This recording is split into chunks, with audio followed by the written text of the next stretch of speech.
They say the invisible see everything. For 3 years, I was just part of the furniture in the O'Malley estate. The girl who dusted the bookshelves, the hands that poured the scotch, the silence in the corner of the room. Cillian O'Malley, the devil of Dublin, didn't even know my eye colour. But that morning, as I reached up to fix the Windsor knot at his throat, I saw what the cameras missed. I saw the reflection in the foyer mirror. I saw the betrayal, and for the first time, I broke the silence. 6 words. That's all it took to burn the world down. Your driver has a gun. Don't get in the car. The morning air in the O'Malley estate always smelled the same. Espresso, old leather, and the metallic tang of impending violence. Nora Keating stood by the heavy mahogany doors of the master suite, her hands clasped in front of her white apron. She was 24, invisible, and remarkably good at being ignored.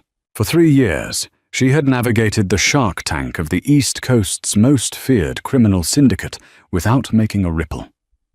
She knew which floorboards creaked, which guards drank on the job, and she knew that Cillian O'Malley took his coffee black with exactly 2 cubes of ice. Cillian stormed out of his dressing room. He was a man composed of sharp angles and tailored wool.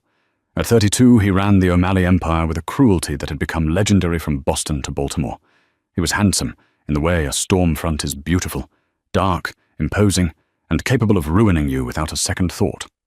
He was on his phone, his voice a low, dangerous rumble. I don't care what Salvatore says. If the shipment isn't at the docks by noon, I'm sending his nephew back to him in pieces. Small pieces. He hung up, tossing the phone onto the side table with a clatter that made Nora flinch internally, though her face remained a mask of servitude. He stopped in front of the hallway mirror, frustration radiating off him in waves. He tugged at his tie, a strip of midnight blue silk that refused to sit right. "Damn it," he hissed, his fingers fumbling. His hands, usually steady enough to pull a trigger from 50 yards, were shaking with adrenaline. Nora stepped forward. It was a breach of protocol. She was supposed to be a ghost. But the tension in the room was suffocating, and instinct took over. "Allow me, sir," she said softly. Cillian froze. He looked down, seemingly surprised to find a human being standing there, and not a coat rack. His eyes were the color of shattered ice. For a second, Nora thought he might strike her. "Do it!" he clipped, dropping his hands. Nora stepped into his personal space. The scent of him hit her. Sandalwood, expensive tobacco, and something cold and sharp. Her fingers went to work on the silk, deft and quick. She kept her eyes lowered, focusing on the fabric. But her peripheral vision was wide open. That was when she saw it. Through the open door of the suite, down the long corridor, the front entrance was visible. The heavy oak doors were open, waiting for the boss to descend. The black armored SUV was idling in the driveway. Kieran, Cillian's head of transport, and a man who had been with the family for a decade, was standing by the rear door. He was checking his reflection in the car window. It was a small movement, a subtle adjust of his jacket, but Nora had grown up in a house where reading body language was a survival skill. Kieran reached into his waistband, not to the standard issue holster under his left arm, but to the small of his back. He pulled out a suppressed pistol, checked the chamber, and slid it back.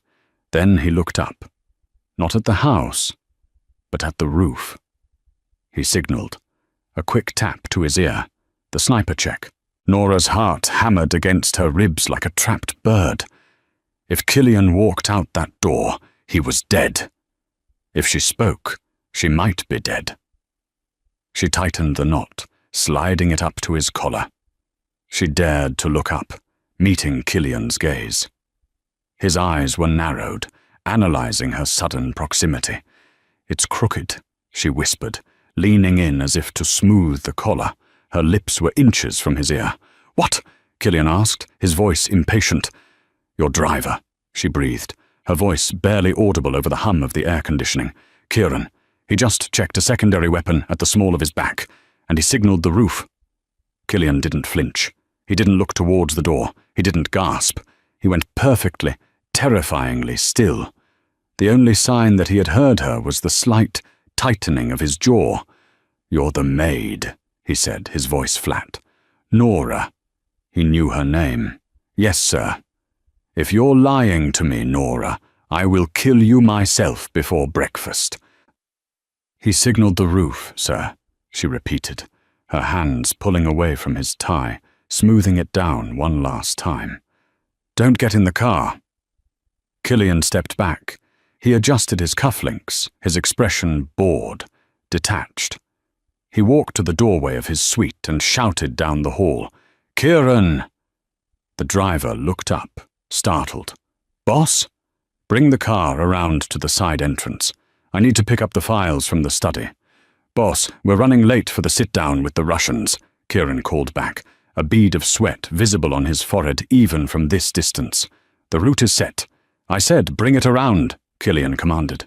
The authority in his voice was absolute. Kieran hesitated. That split-second hesitation confirmed everything. "On it, boss." Kieran got into the driver's seat. Killian grabbed Nora's arm. His grip was like iron. He pulled her behind the heavy structural pillar of the master bedroom, shielding her body with his. "Watch," he commanded. Below, the SUV engine revved. As soon as Kieran shifted the gear into reverse to move toward the side, the vehicle barely moved an inch before a fireball erupted. Boom! The explosion shook the foundation of the house. The windows of the master suite shattered inward, raining glass onto the carpet. The sound was deafening, a physical blow to the chest. Nora gasped, covering her head, but Cillian didn't move. He stood amidst the falling glass, staring down at the burning wreckage of his armored car. If he had stepped inside, he would be ash. He turned to Nora. The look in his eyes had changed. It wasn't gratitude. It was a dark, predatory curiosity. "Protocol Alpha!" Killian roared into his wrist communicator. "House is compromised! Lockdown!" He looked at Nora, glass shimmering in her hair. "Who are you?" he demanded, pulling a gun from his own waistband. "Because no maid spots an ambush like that." The chaos was immediate. Alarms blared, a high-pitched, rhythmic shrieking that made thinking difficult. "Move!" Killian ordered. He didn't wait for her to comply. He grabbed her wrist again, dragging her towards the back of the suite. "Sir, Shut up!" He pushed a heavy bookshelf aside, revealing a keypad. He punched in a code, and a section of the wall hissed open. A panic room. Or rather, a panic tunnel. He shoved her inside and followed, the wall sealing shut behind them, muffling the roar of the fire and the shouting guards. The tunnel was dimly lit by LED strips along the floor. It smelled of damp earth and concrete. "Walk," Killian said, the gun trained on her back. "If you stop, I shoot. I just saved your life," Nora said, her voice trembling, but her chin high. "Or you're part of the play," Killian countered, his voice echoing in the narrow space. "Maybe you're the closer, the one meant to finish the job if the bomb failed. If I wanted you dead, I would have let you get in the damn car." "Keep walking." They emerged 5 minutes later in a detached garage, hidden deep in the woods bordering the estate. A nondescript grey sedan sat waiting.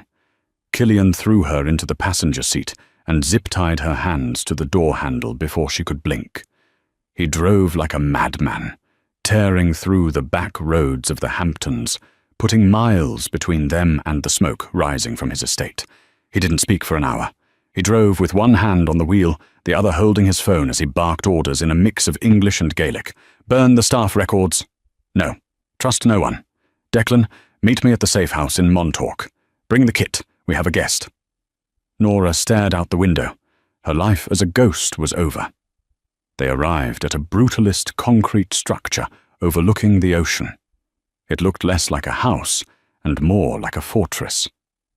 Killian dragged her inside, cutting the zip tie only to shove her into a steel chair in the middle of a stark living room.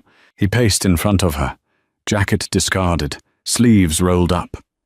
The perfectly tied tie, the one she had fixed, was now loose, hanging around his neck like a noose. "Start talking," Killian said. He placed his gun on the table just out of her reach, a test, Full name: Nora Keating.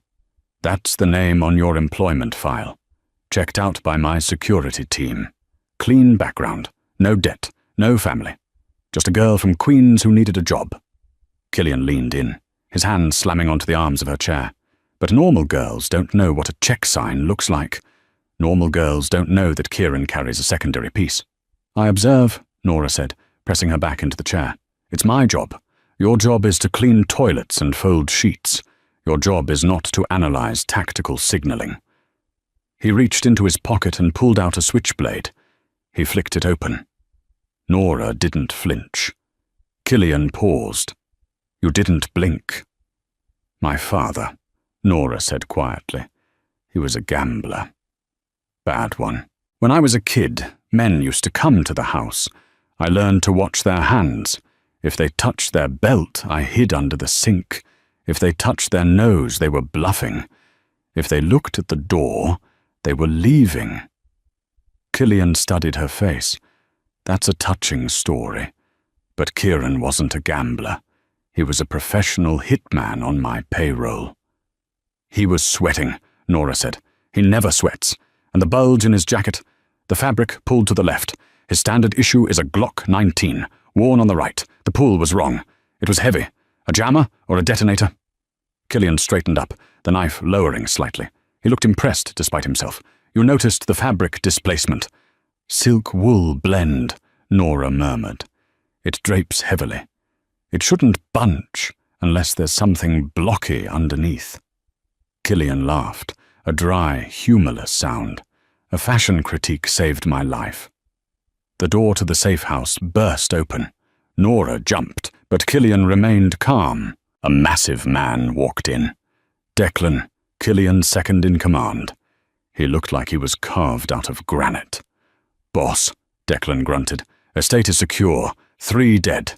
Kieran is unrecognizable. But we found his phone. And 1 outgoing text sent 2 minutes before the blast. Declan looked at Nora, then back to Killian. It went to a burner number, but the trace is interesting. It pinged off a tower in Little Italy. Killian's face darkened. The Russos. Or someone trying to look like the Russos, Declan added. Boss, we have a problem. The security logs for the past week were wiped, from the inside. Killian turned his gaze back to Nora, who had access to the server room. Only you, me, and the head of security, Declan said. And the cleaning staff, Killian whispered. He looked at Nora. You clean the server room on Tuesdays. Nora's blood ran cold. I just dust the vents. I don't touch the computers. Declan, Killian said, his voice void of emotion. Give me the pliers. No, Nora shouted, struggling against the chair. I didn't touch your servers. Check the keycard logs. I go in, I stay for 10 minutes. I leave. I'm not a hacker. Killian took the pliers from Declan. He walked toward her slowly. You're right, Killian said softly. You're not a hacker. You're too observant to be just a hacker. You're a spy.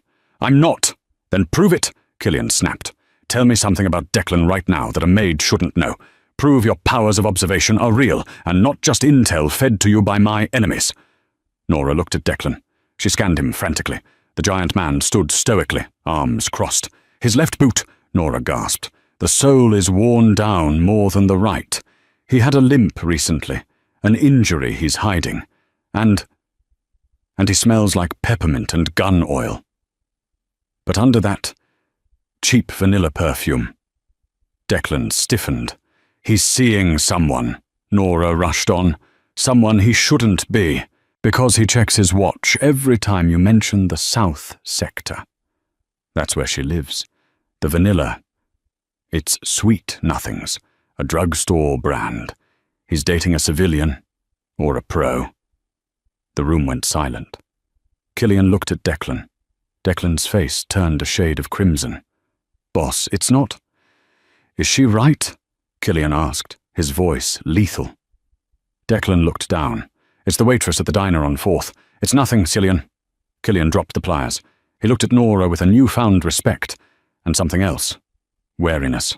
You're dangerous, Nora Keating, Killian said. And right now, you're the only person in this room I haven't caught lying to me yet."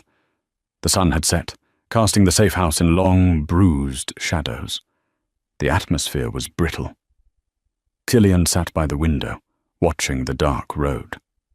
Declan had been sent away to fix his loose end with the waitress, leaving Killian and Nora alone. Nora was no longer tied up, but she knew she was still a prisoner. She sat on the sofa, nursing a glass of water, watching Killian. He had shed the suit jacket.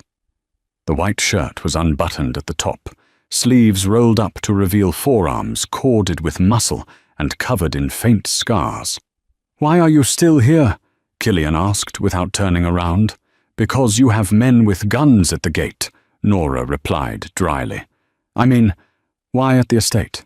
With your skill set, you could have been working for the FBI, or a rival family. Why scrub floors?" Nora looked into a glass. "Invisibility is a shield, Mr. O'Malley. When you're a maid, no one looks at you. They look through you. I needed to disappear." "From who?" Nora hesitated. "My ex-husband. He's a bad man." "I'm a bad man, Nora. And you're sitting in my living room." "He's different. He's a cop, a dirty one." Killian turned to face her. "Name? Detective Arthur Lowe, NYPD Vice." Killian's eyes widened slightly. "Lowe, the man who seized my shipment in the Bronx last year?" "He has a temper," Nora said, her voice dropping. "I left him 3 years ago. I changed my name. I took the job at your estate because it was the one place the police couldn't get into without a warrant. You were my protection." Killian laughed, shaking his head. "You used the leader of the Irish Mafia as a domestic abuse shelter. That is bold. It worked. Until this morning." Killian walked over to the minibar and poured himself a whiskey. He poured a second one and handed it to her. "Drink. You'll need it." "Why?" "Because if the Russos tried to kill me, it means they think I'm weak. They think I'm distracted. They're coming for everything. And since you saved me, they'll assume you're an asset. They'll come for you too." As if on cue, the lights in the safe house flickered and died. Total darkness swallowed the room. "Get down!" Killian roared. Glass shattered as a barrage of automatic gunfire raked the front of the house. Killian tackled Nora off the sofa, covering her body with his as bullets chewed up the drywall where she had been sitting seconds ago. "They found us!" Killian cursed, crawling toward his duffel bag. "Declan must have been followed. Or he sold you out," Nora whispered, adrenaline spiking her voice. "Grab the bag," Killian ordered, ignoring her comment. "Kitchen, back exit, now!" They scrambled on hands and knees. The noise was deafening. Suppressed fire thwip, thwip, thwip, tearing through the expensive furniture. They reached the kitchen. Killian kicked the back door open but stopped. A red laser dot appeared on his chest. He slammed the door shut just as a bullet punched a hole through the wood. "Sniper cover!" he yelled. "We're pinned!" "The basement," Nora said. "There's a coal chute. I saw it on the blueprints when I cleaned the library. You cleaned the library of my main house. This is a safe house." "Rich people build houses the same way," Nora yelled back. "The architect was the same. I saw the signature on the cornerstone. There's a coal chute in the east corner." Killian looked at her bewildered. "You are the most terrifying maid in existence. Less talking, more running." They ran to the pantry door. Killian fired 3 shots blindly into the living room to provide cover fire, then followed Nora down the narrow wooden stairs into the pitch-black basement. Nora didn't need light.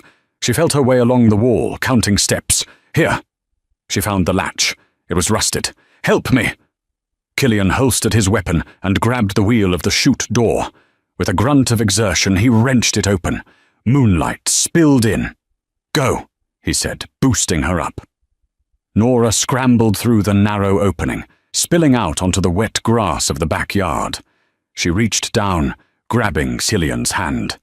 He was heavy, but adrenaline gave her strength. She pulled him up. They were in the woods behind the house. Behind them, flashlights were sweeping the rooms they had just fled. "My car is gone," Killian said, looking at the driveway where the sedan was now riddled with holes. "We walk," Nora said. "The highway is 2 miles west." "You know the geography of Montauk, too?" "I read maps when I'm bored." They began to run through the underbrush. Killian was breathing hard, not from exhaustion, but from fury. "When I find out who gave up this location—" "It wasn't Declan," Nora said, ducking under a branch. "Stop defending him." "I'm not. But the shooter, the timing, they cut the power first. That's military, private contractors. Declan is a thug. This is precise. This is an orchestrated coup," Killian finished. He stopped, grabbing her arm to steady her as they slid down a muddy embankment. For a moment, they were pressed together against a tree, hiding from a sweeping spotlight of a helicopter overhead. "A helicopter?" Nora whispered. "Since when do rival families have air support?" "They don't," Killian said, his face grim. "That's not the Russos." He looked at Nora. "That's a police chopper, but it's running dark. No lights except the search spot." Nora's eyes went wide. "Arthur. Your ex-husband isn't just a dirty cop, Nora," Killian said, realizing the full scope of the nightmare. "He's working with whoever wants to take my territory. They used you to get to me." "No, he doesn't know I'm here." "He knows," Killian said, pulling her closer as the light swept over the tree. "And now, we're the 2 most wanted people in New York. We can't go to my men. We can't go to the cops." He looked down at her. The maid and the mob boss, covered in mud, shivering in the woods. "You wanted to disappear, Nora?" Killian whispered, his lips brushing her forehead. "Congratulations. You're a ghost again. But this time, you're haunting the world with me." Rain began to fall, cold and relentless, washing the mud from their clothes but soaking the chill into their bones. They had walked for 3 miles in silence, avoiding the main roads, sticking to the shadows of the power lines. Killian was lagging. The adrenaline was fading, and the reality of a graze wound on his ribs was setting in. He was losing blood. Not enough to kill him, but enough to slow a man down. "We need a car," Nora said, scanning the back lot of a run-down diner off Route 27. "I can hotwire that Ford," Killian grunted, nodding toward a rusted pickup truck. "No," Nora stopped him. "New cars have transponders. Old cars have loud engines. We need something invisible." She pointed to a grey 2010 Honda Civic with a "for sale" sign in the window, parked near the dumpster. "That one. It's unlocked. I saw the owner leave the keys on the tire. It's a localized drop-off for a sale." Killian looked at her, water dripping from his dark hair. "You saw the keys on the tire from 50 yards away in the rain?" "I saw the man bend down. He didn't tie his shoe." Killian didn't argue. He was learning that arguing with Nora Keating was a waste of time. They took the car. Nora drove. Killian slumped in the passenger seat, his hand pressed against his side, his face pale in the passing streetlights. "Where are we going?" he asked, his voice rough. "The Starlight Motel in Queens," Nora said, her eyes fixed on the road. "Cash only. No cameras. The owner owes my father a gambling debt from 1998. He won't ask questions." They arrived an hour later. The neon sign buzzed with a dying E, casting a sickly pink glow over the wet pavement. Nora secured a room 104 at the back, facing the alley. Inside, the room smelled of stale cigarettes and lemon pledge. Nora locked the door, chained it, and wedged a chair under the handle. Then she turned to Killian. "Shirt off," she commanded. Killian sat on the edge of the sagging mattress. He looked at her, his eyes heavy-lidded, but intense. "Buying me dinner first?" "You're bleeding on the bedspread, and I don't have the deposit." He hissed in pain as he peeled the sodden dress shirt away from his skin. The bullet had carved a nasty furrow along his lower ribs. It was ugly, but shallow. Nora went to the bathroom and came back with a bottle of cheap vodka from the minibar and a sewing kit she'd had in her pocket, standard issue for a maid who often had to fix a hem on the fly. "This is going to hurt," she said, uncapping the vodka. "I've had worse," Killian muttered. He watched her hands. They were steady. "You're enjoying this. Cleaning up your messes. It's what you pay me for." She poured the alcohol over the wound. Killian's body seized, every muscle pulling tight, his knuckles turning white as he gripped the sheets. He didn't make a sound, just a sharp intake of breath through his nose. Nora threaded the needle. She moved in close, kneeling between his legs to get a better angle. The proximity was sudden and overwhelming. She could feel the heat radiating off him. "You said your husband, Arthur, is working with my enemies," Killian said, his voice low, trying to distract himself from the needle piercing his skin. "Why?" "Because he's greedy," Nora said, stitching carefully, "and because he hates that I got away. Taking down the man who protected me. You is his way of proving he still owns me." "He doesn't own you," Killian growled. The ferocity in his voice made Nora pause. "He thinks he does. If I survive this," Killian said, looking down at the top of her head, "I'm going to find Arthur Lowe, and I'm going to take him apart. Slowly." "Focus on surviving first," she whispered, tying off the suture. She bit the thread to cut it. She pulled back, but Killian caught her hand. His grip was gentle this time, his thumb tracing the calluses on her palm. "Well, why didn't you run?" he asked. "In the woods. You could have left me. You could have gone to the cops and claimed I kidnapped you. I told you I don't run anymore." Nora met his gaze. The air in the room grew heavy, charged with the electricity of two people who had just cheated death. "And besides, you're the only person who ever looked at me and saw something worth saving." Killian leaned in. The distance between them vanished. He smelled of rain, vodka, and copper blood. His hand moved to the back of her neck, his fingers tangling in her damp hair. "Nora," he breathed, his voice a low rumble against her lips. He kissed her. It wasn't the kiss of a gentleman. It was the kiss of a man who was used to taking what he wanted, desperate and consuming. Nora froze for a split second, then melted into it, her hands clutching his bare shoulders. It was a collision of fear and desire, a release of 3 years of silence. He pulled her onto the bed, careful of his side, his body covering hers. For a moment, the war outside didn't exist. There was only the heat of the motel room and the man who was supposed to be her boss, now unraveling in her arms. But before it could go further, Killian pulled back, breathing hard, his forehead resting against hers. "We can't," he whispered, regret thick in his voice. "Not here. Not while they're hunting us. I won't be distracted. I need you sharp." Nora nodded, breathless, her heart pounding a frantic rhythm. "You're right." Killian rolled off her, staring at the ceiling. "Get some sleep, Nora. Tomorrow we stop running. Tomorrow we go on the offense." Morning brought a grey, unforgiving light and a plan that bordered on suicidal. Killian was up before dawn, pacing the small room. The wound was stiff, but he was moving with his usual predatory grace. He had acquired a burner phone, likely stolen from a housekeeping cart, and was already making calls. "Silas," Killian said into the phone, "don't speak. Listen, I'm alive. The accounts are frozen. I need the ledger." A pause. Killian's eyes narrowed. "I don't care if the feds are watching the bank. I'm not going to the bank. I'm going to the charity gala at the Pierre Hotel tonight. I know the Russos will be there.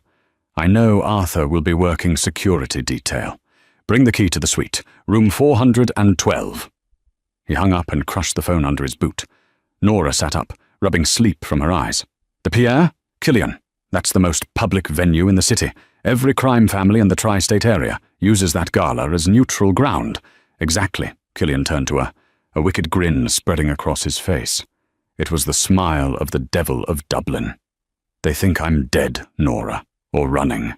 They won't expect me to walk through the front door in a tuxedo. And what am I supposed to do?"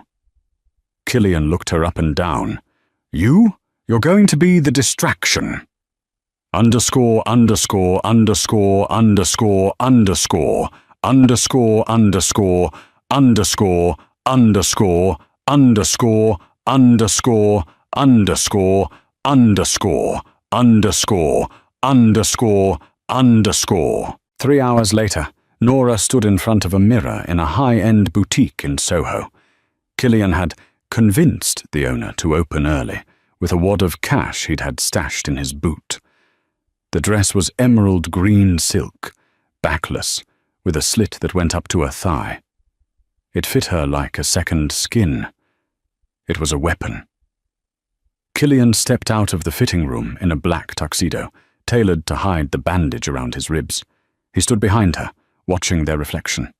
"You don't look like a maid, Nora," he murmured, placing a diamond necklace around her throat. "Stolen or bought, she didn't ask. You look like a queen." "I feel like bait," she replied, adjusting the hidden earpiece in her hair. "You are," Killian admitted, "but you're bait with teeth. Here." He handed her a small, pearl-handled derringer. "Thigh holster, 2 shots, close range. Don't use it unless you have to. Underscore, underscore, underscore, underscore, underscore, underscore, underscore, underscore, underscore, underscore, underscore, underscore, underscore, underscore, underscore, underscore." The Pierre Hotel ballroom was a sea of diamonds, champagne, and treachery. A string quartet played Mozart, while men who ordered murders for a living discussed stock portfolios. Killian and Nora entered arm in arm. The room didn't go silent, but the ripple of recognition was immediate. Whispers spread like wildfire. "O'Malley is alive. Who is the girl?" Nora felt hundreds of eyes on her. She kept her chin high, channeling every ounce of icy detachment she had learned from watching Killian for 3 years. "Stay close," Killian murmured, smiling for the cameras. "Arthur is here. I saw him at the perimeter." "I see him," Nora said, her voice tight. Arthur Lowe was standing near the kitchen entrance, dressed in a security suit, scanning the crowd. He looked older, harder. When his eyes landed on Nora, he stopped. His face went slack, then twisted into a mask of pure rage. "He's moving," Nora whispered. "Let him," Killian said. "We need to find Vinnie Moretti, the Russo boss." They navigated the crowd, Killian shaking hands with terrified associates who thought he was a ghost. Finally, they found him. Vinnie the Butcher Moretti was holding court near the ice sculpture, laughing with a senator. "Vinnie," Killian said smoothly. Moretti choked on his drink. He turned, his face draining of color. "Killian, we heard there was an accident." "A minor setback," Killian said, picking a glass of champagne from a passing waiter. "I hear you're looking to expand into the docks, Vinnie. I'd advise against it." "This is neutral ground, O'Malley," Vinnie hissed, looking around for his guards. "I know. That's why I'm here to talk. My driver is dead. My house is in ruins. Someone gave the order, Vinnie. Was it you?" "I don't use bombs," Vinnie spat. "I use knives. You know that. This smells like the Russians. Or an inside job." Suddenly, Killian's earpiece crackled. It was Silas, his lawyer. "Boss, I'm in the suite. I have the files. But you need to get up here. Now. There's something in the ledger you need to see. It's not the Russos. It's family." Killian froze. "Family? Just get up here." "Nora," Killian said, grabbing her elbow. "Plan B. We're going upstairs." "Killian, Arthur is cutting through the crowd. He's got 3 men with him. Go to the elevator. I'll intercept." "No," Nora said firmly. "We stick together." She grabbed a heavy silver tray from a passing waiter's hands and, without breaking stride, hurled it into the path of Arthur's men. The crash of glasses created chaos. Screams erupted. "Run!" Nora yelled. They bolted for the service elevators. Killian slammed the button. The doors began to slide shut, just as Arthur burst through the crowd, gun drawn. Neutral ground be damned. "Nora!" Arthur screamed, his face red with exertion. "You think you can leave me for him? He's a monster!" "He's a better man than you'll ever be," Nora shouted back as the doors sealed. The elevator shot upward. Killian looked at her, breathless, a wild grin on his face. "You threw a tray of champagne at a federal agent." "It was cheap champagne," she panted. The elevator dinged at the 4th floor. They drew their weapons. Cillian his silenced Glock, Nora her small pistol. They moved down the hallway to room 412. The door was ajar. Cillian signaled Nora to stay back. He kicked the door open and swept the room. Clear! But it wasn't clear. Silas the lawyer was sitting in the armchair facing the door. He was dead. A single clean shot to the forehead. On the desk next to him sat a laptop, open, and on the screen was a live video feed. It was a feed of Cillian's own security room, back at the estate. A voice came from the laptop speakers. Digital, distorted. "Hello, brother." Cillian lowered his gun, his face turning ashen. "That's impossible." "Who is it?" Nora asked, stepping forward, looking at the screen. "My brother," Cillian whispered. "Liam. He died 5 years ago. I buried him." "You buried an empty coffin, Cillian," the voice on the laptop sneered. "And now I'm coming to take back the kingdom you stole from me. The bomb was just a knock on the door." The feed cut to black. Sirens wailed from the street below. They were trapped in a hotel room with a dead body, framed for murder, while a ghost from the past was orchestrating their destruction. Cillian looked at Nora. The arrogance was gone. In its place was something Nora had never seen in him before, fear. "We have to go," Nora said, grabbing his hand. "Now." "Where?" Cillian asked, staring at his dead lawyer. "There is nowhere left." "Yes, there is," Nora said, pulling him towards the window that led to the fire escape. "We go to the one place a dead man won't look." "And where is that?" Nora kicked the window latch open, the wind from the city howling in. "We're going to my mother's house in the Bronx." The Bronx at 2 a.m. was a symphony of distant sirens and barking dogs. It was a world away from the manicured silence of the Hamptons or the polished veneer of the Pierre Hotel. Nora led Cillian through the back alley of a row of brick, semi-detached houses. They were soaked, shivering, and covered in soot from the fire escape descent. Nora stopped at a green door with peeling paint. She didn't knock. She reached under a flower pot, found a key, and turned the lock. "Shoes off," she whispered as they stepped into the warm, dimly lit kitchen. "If you wake her up, you deal with her." Cillian O'Malley, the man who made grown men weep for mercy, looked around the cramped kitchen with genuine trepidation. "Who?" "My mother."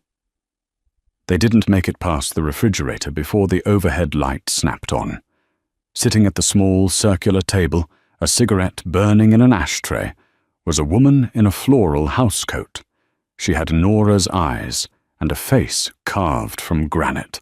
A shotgun rested casually across her lap. "You're late, Nora," the woman said, her voice like gravel. She shifted her gaze to Cillian.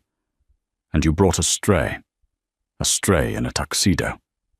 "Mum, put the gun down," Nora said, collapsing into a chair. "This is Cillian, my boss. The one the news says blew up his own house." Maura Keating took a drag of her cigarette. He looked smaller in person. "Mrs. Keating," Cillian began, stepping forward with his hands raised, "I assure you—" "Sit down," Maura commanded, kicking a chair out.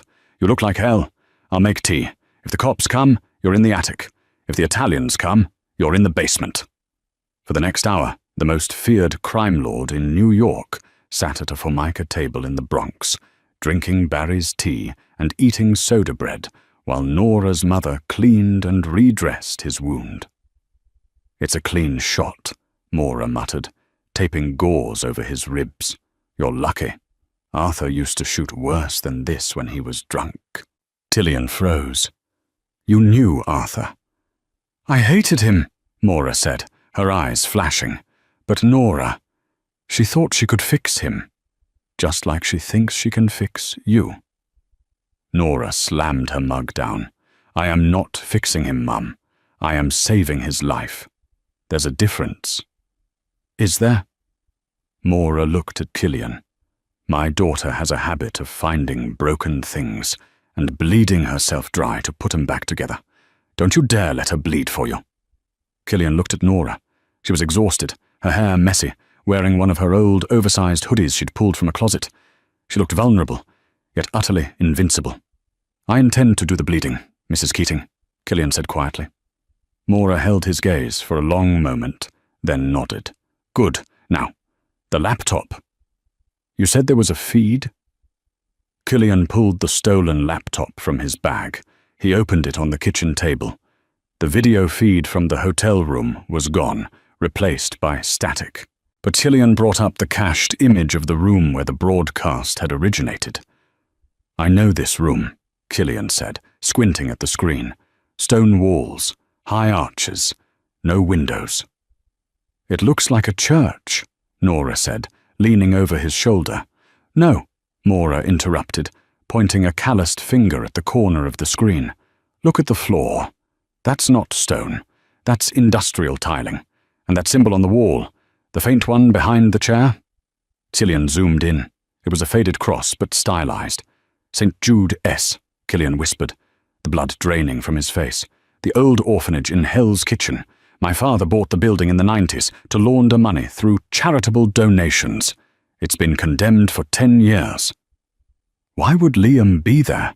Nora asked. Because that's where we grew up, Killian said, his voice hollow. Before the O'Malleys adopted us. Before we were princes of the city, we were just unwanted kids in that basement. Liam, he never left. In his head, he's still there. Killian stood up, the pain in his ribs forgotten. The realization hit him with the force of a physical blow. He's not just taking my empire, Nora. He's rewriting our history. He wants to end it where it began. We need weapons, Nora said, standing up with him. We can't walk into a condemned building with a derringer and a prayer. Mora stood up and walked to the pantry. She pushed aside a stack of canned beans and pulled a false panel from the wall. Behind it lay a small arsenal, 2 Glock 17s, a pump-action shotgun, and a box of flashbangs. Killian stared at the older woman. Mrs. Keating, who exactly are you? Mora racked the slide of the shotgun. I was a union rep for the dock workers in the 80s, son. You learn a few things about leverage. She handed the Glocks to Killian and Nora. Go, Mora said. Take my car. It's the beat-up Camry out front. Arthur knows this house. He'll be here soon. I'll hold him off. Mum, no, Nora cried. Go, Mora barked. I've dealt with Arthur Lowe before. I'll be fine. You two have a ghost to bust. Killian looked at Mora with profound respect. I will repay this debt. Repay it by keeping her alive, Mora said. They ran out into the rainy night. As they sped away in the battered Camry, Killian looked at Nora. Your family is intense. Welcome to the Bronx, Nora said, checking the magazine of her gun. Now drive. We have a brother to kill. St. Jude's orphanage loomed against the skyline like a rotting tooth. The windows were boarded up, graffiti scarring the brickwork. Rain lashed against the roof, masking the sound of their approach. Killian parked the car 2 blocks away. They moved through the shadows, scaling the perimeter fence. The courtyard was overgrown, filled with the rusting skeletons of playground equipment. There are sentries, Nora whispered, spotting the glow of a cigarette in the bell tower. 2 on the roof, 1 at the main gate. We go through the coal chute, Killian said. Nora looked at him, a small smile touching her lips. You learned. I had a good teacher. They slipped into the basement, the air thick with mold and decay. Killian moved with a cold, lethal focus. He was no longer the businessman in the suit. He was the predator returning to his territory. They cleared the lower level, taking out 2 guards with silent, efficient takedowns. Nora moved like smoke, her breathing steady. She was terrified, but she channeled the fear into hyper-awareness. They reached the heavy oak doors of the main chapel. Voices drifted from inside. He's not coming, Liam, Arthur's voice echoed. He's running. He's halfway to Mexico by now. He'll come, a second voice replied. It was raspy, broken, yet terrifyingly familiar. Killian has a hero complex. He thinks he's the savior. He saved me once. Remember? Killian kicked the doors open. The chapel was lit by hundreds of candles. In the center, sitting on a makeshift throne made of old pews, sat Liam O'Malley. He looked like a distorted reflection of Cillian. The same dark hair, but wild and unkempt. The same sharp jaw, but covered in scars. Half his face was marred by burn tissue, the result of the accident 5 years ago that was supposed to have killed him. Arthur Lowe stood beside him, holding an assault rifle. "Hello, brother," Liam smiled. The skin around his burn tightened grotesquely. "You look good. Being king suits you." "Liam," Cillian said, stepping into the aisle. His gun lowered but ready. "End this. Let the girl go. This is between us." "The girl?" Liam laughed. He looked at Nora, who was aiming her gun at Arthur. "Ah, the maid. The one who saw the tie. You have good eyes, darling. Shame you won't be using them much longer." "Arthur," Nora said, her voice steady. "Walk away. He's going to kill you too. You're a loose end."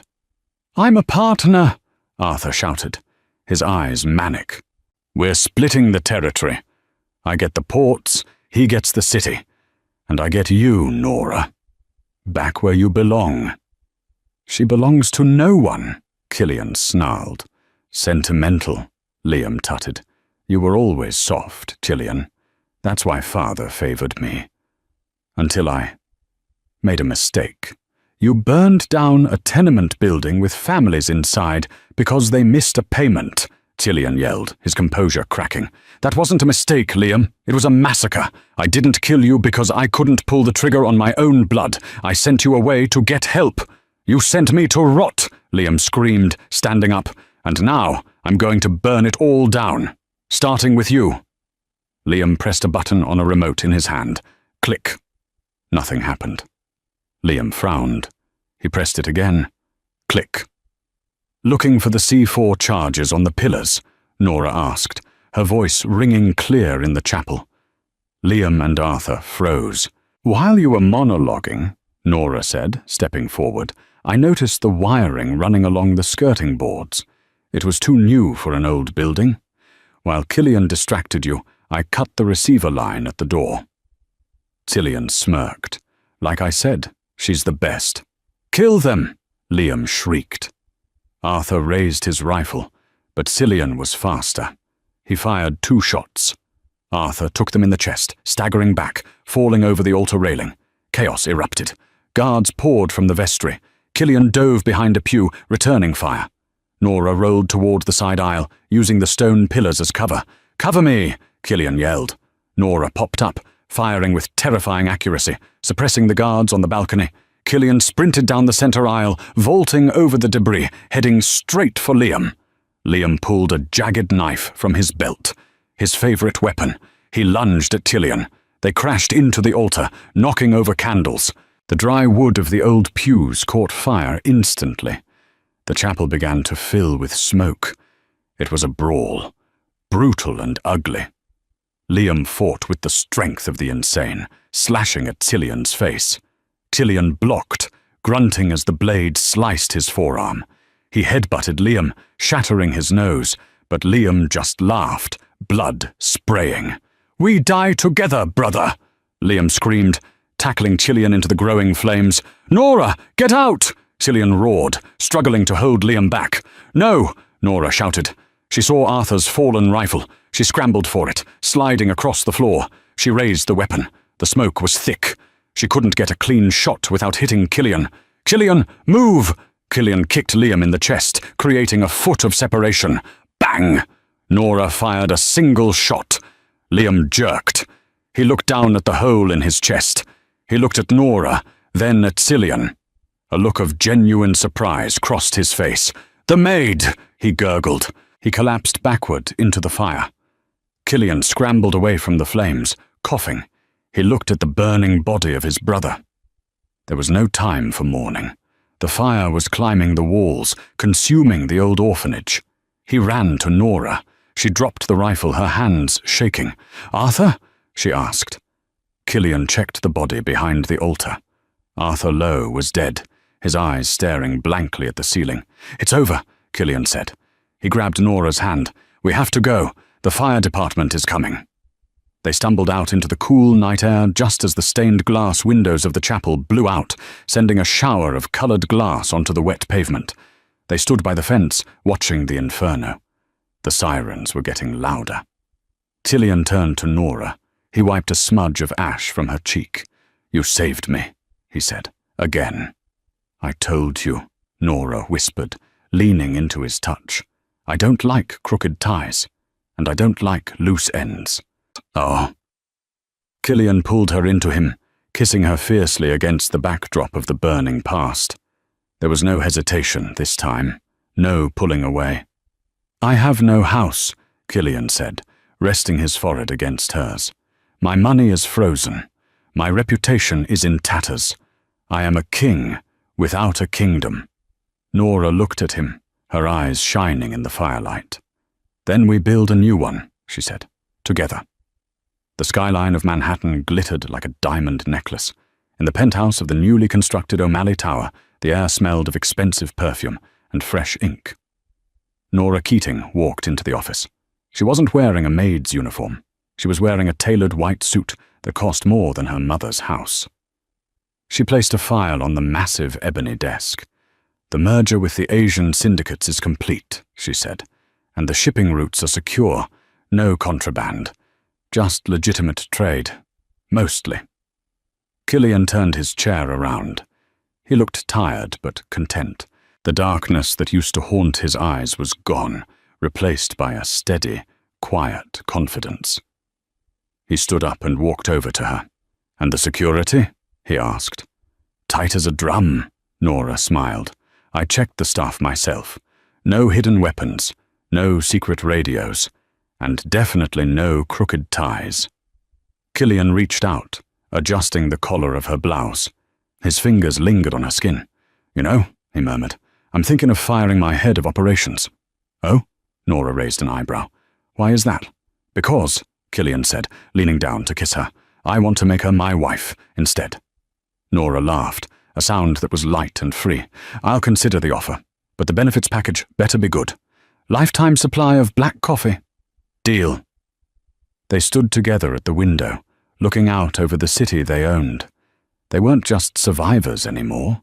They were partners, the Devil of Dublin and the Queen of Queens, and somewhere in the Bronx, Maura Keating was sitting on her porch, drinking tea, smiling as she read the newspaper headline, "O'Malley Empire Goes Legit, a New Era." She took a sip and whispered to the air, "About damn time." And that, ladies and gentlemen, is why you always pay attention to the details. Nora Keating didn't just adjust a tie, she rearranged the entire underworld. From Invisible Maid to the throne of New York, she proved that the most dangerous person in the room isn't the one with the gun. It's the one who sees the gun before it's drawn. If you enjoyed this twisty ride of betrayal, romance and revenge, smash that like button and subscribe. We release new stories every week. Let me know in the comments. Would you have spotted the driver's gun, or would you have gotten in the car? Until next time, keep your eyes open.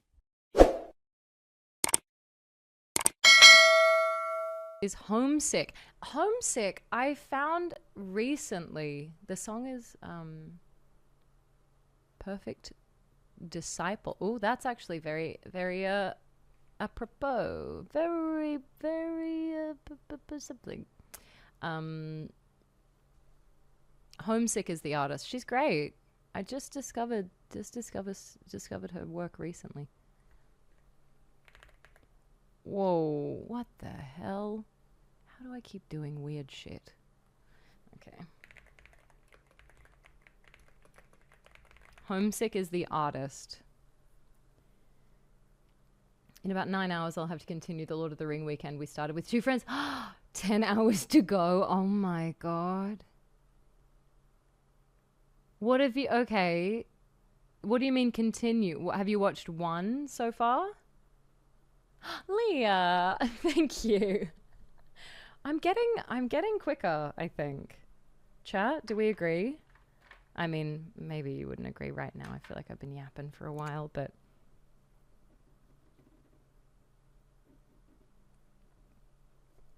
Sort of. I agree. Thank you, Leah. Much obliged. Oh my god, yeah. Thanks, Emmy. Thank you. Means the whole wide world.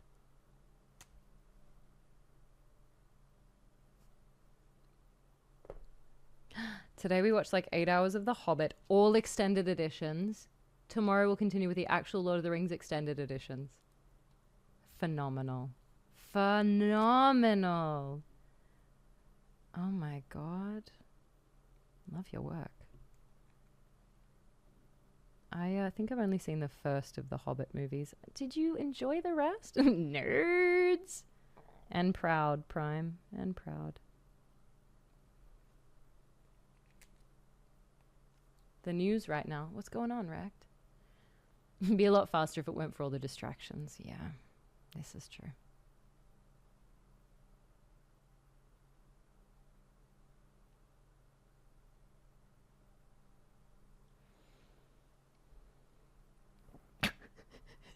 ZBrush would probably go in for a root canal before having a Lord of the Rings marathon session. What do you mean? Yeah, not only did they stretch The Hobbit into 3 films, those films have extended editions. It's rotten. I too find duration calculation difficult when I'm distracted. My distractions are often in the forms of vibing too hard to the hosier intended to be background music. Like, damn, this